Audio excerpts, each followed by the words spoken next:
El cáncer infantil tiene una incidencia mundial entre 50 y 200 casos por cada millón de niños y tiene grandes repercusiones sociales, económicas y emocionales para los pacientes y sus familias. La demora en la remisión de un paciente con cáncer, el inicio tardío o la suspensión del tratamiento pueden significar la diferencia entre la vida y la muerte. Realizar un diagnóstico temprano es una de nuestras prioridades. Por esto, debemos conocer los signos y síntomas que nos deben alertar ante la sospecha de cáncer en los niños. Los signos son cosas que podemos ver y los síntomas son aquellas cosas que solo el paciente puede sentir. El cáncer infantil es una enfermedad rara que puede manifestarse inicialmente con los mismos síntomas que otras enfermedades. Por esto, en el caso de que un niño o adolescente consulte en varias ocasiones, 3 o más, con una sintomatología igual, sin tener un diagnóstico claro, se recomienda hacer una remisión preferente a un centro con oncología pediátrica. Los tipos de cáncer más comunes son las leucemias, los tumores del sistema nervioso central y los linfomas. Yo fui diagnosticado con leucemia mieloide aguda. Pues yo me di a dar cuenta mediante unos exámenes que me tuvieron que hacer porque me puse muy pálido en un cierto tiempo, no tenía energías para hacer nada, pasaba cansado, pasaba durmiendo, me comenzaron a salir hematomas por todo el cuerpo, me chocaba con alguien y me salía un hematoma. Y desde ahí también me surgió un problema en el pulmón, que fue gracias a las defensas bajas. La leucemia es inespecífica, puede ser insidiosa, presenta como palidez, astenia, cansancio, fiebre prolongada por días o meses. Las manifestaciones dependen del compromiso en la médula ósea y se puede observar síndrome anémico con palidez, cansancio, síndrome hemorrágico con equimosis, petequias, epistaxis, gingivorragia y menos frecuente sangrado del tubo digestivo. Síndrome infeccioso con fiebre prolongada, infecciones y mal estado general. Síndrome infiltrativo con hepatomegalia, adenomegalias, masas testiculares. Los dolores óseos frecuentes que dificultan la marcha pueden indicar infiltración ósea.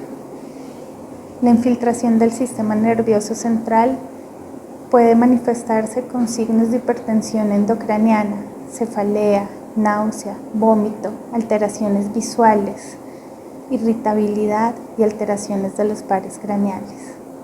Cuando tenemos pacientes con manifestaciones que sugieren compromiso de 2 líneas celulares o presentan manifestaciones de 2 de estos síndromes, por ejemplo, palidez y petequias o morados, nuestra sospecha de cáncer es aún más alta, por lo que debemos remitir por urgencias, no solo para realización de un hemograma y un frotis de sangre periférica, sino para realizar estudios de síndrome de lisis tumoral, que es una de las urgencias oncológicas que se caracteriza por hiperuricemia, hiperfosfatemia, hipercalemia e insuficiencia renal aguda.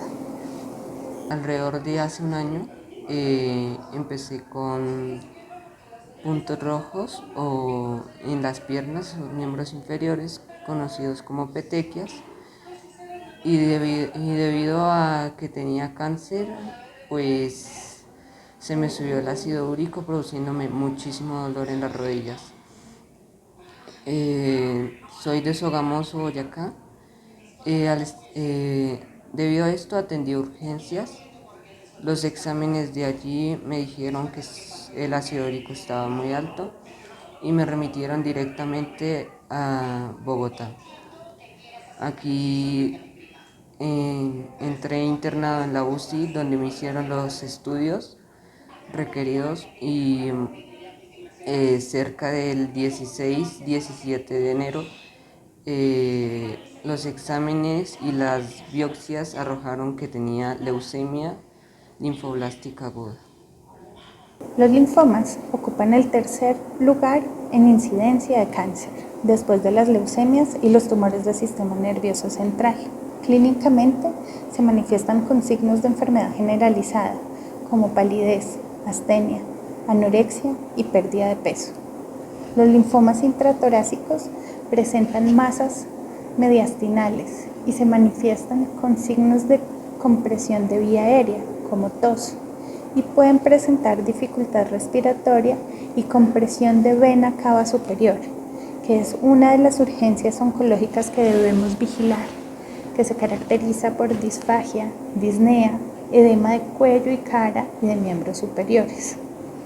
El linfoma de Hodgkin se sitúa principalmente en el sistema linfático, especialmente en los ganglios de cuello, por lo que usualmente pueden observarse adenopatías cervicales o supraclaviculares asintomáticas mayores de 2.5 centímetros, de crecimiento progresivo, consistencia dura, adheridos a planos profundos. Sin embargo, pueden doler cuando el crecimiento es rápido. Cuando tenemos algunas de estas características en las adenopatías, está indicada la realización de biopsia de ganglio para completar el estudio. Tengo 12 años, mi enfermedad se llama linfoma de Hodgkin. Son ganglios en el cuerpo que se aumentan. El primer síntoma fue a la edad de 10 años, en el descanso en el colegio. Sentí una bolita chiquitica, entonces ya al salir y que mi mamá me recogiera, le dije a ella. Entonces en esas íbamos con una amiga de mi mamá, entonces ella dijo, no, tranquila, eso es un ganglio que se le inflama, pero se desinflama solo. Pero no, a las semanas nada y nada, y me sentía muy desalentada, casi no comía. Entonces mi mamá me pidió una cita. Entonces una doctora me palpó y dijo que eso no era normal, entonces ya me hospitalizaron, me hicieron una biopsia y de ahí supe cuál era mi enfermedad y mi diagnóstico. En estos momentos estoy en proceso de tratamiento porque en Manizales no me sirvió la quimioterapia y entonces yo 2 años con la enfermedad, pero gracias a Dios ya estoy muy bien. He estado 4 veces en la UCI de acá del Hospital Militar y como 3 veces en la UCI del Hospital de Manizales. Y esta es mi historia. Los tumores del sistema nervioso central se pueden presentar de diferentes formas, de forma inespecífica o con síntomas neurológicos focales, de inicio insidioso o brusco. El síntoma más frecuente es la cefalea, que aumenta gradualmente en intensidad y frecuencia. En la noche el dolor despierta al paciente y en la mañana es más intenso, mejorando durante el transcurso del día, con la postura vertical, asociado a náuseas, vómito, más frecuentes en la mañana. Alteraciones de la agudeza visual, de la audición, también hay cambios de ánimo, de la conducta, disminución del rendimiento escolar. Dependiendo de la localización del tumor puede haber trastornos de la marcha, del equilibrio, de la coordinación. Los síntomas de hipertensión endocraniana pueden estar dados por infiltración tumoral, por compresión de las estructuras normales o por obstrucción de la salida del líquido cefalorraquídeo. Las convulsiones son otra manifestación, pueden ser generalizadas o focales. No todas las convulsiones significan un tumor. Se debe realizar una imagen del sistema nervioso central, resonancia o TAC, de forma urgente. La derivación, la remisión de este paciente de forma urgente o preferente depende de la posibilidad de la realización de esta neuroimagen. Tengo 17 años y vivo actualmente en San José del Guaviare. Yo fui diagnosticado por cáncer de osteosarcoma y a mí me empezó un dolor al lado de la rodilla. Mi mamá me llevó al médico, pero los médicos decían que era de tendones y eso, entonces me mandaron terapias y me mandaron a sobar y vimos que el tumor no reducía. Entonces me sacó una cita con un ortopedista y él fue el que ya me miró y dijo que me tenían que remitir. Entonces fue cuando llegué el año pasado aquí a Bogotá y desde ahí ya fue cuando me hicieron todas las pruebas y eso y que salí diagnosticado con cáncer de osteosarcoma y ya. Tengo 14 años y tengo un osteosarcoma en el húmero del brazo izquierdo.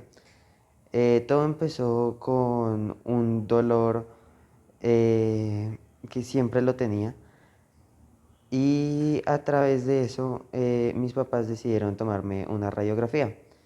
Ahí se vio que había una fractura. Luego decidieron tomarme una resonancia magnética para estar más seguros de qué era y ahí fue donde se descubrió que era una masa. Y luego me hospitalizaron y como a la semana de eso, me tomaron una biopsia, o sea, una extracción del tejido para saber si era cáncer o no. Y ya. La principal manifestación clínica del osteosarcoma es el dolor, al margen de que haya o no antecedente de trauma. Además, el aumento de volumen de la zona afectada. A medida que la enfermedad avanza, se asocia a limitación funcional y a fracturas patológicas. Y recordemos, toda masa abdominal es un signo de alarma. Puede ser asintomática o puede presentarse con dolor y distensión abdominal. Otros signos como hematuria, hipertensión o estreñimiento. Siempre debe ser estudiada.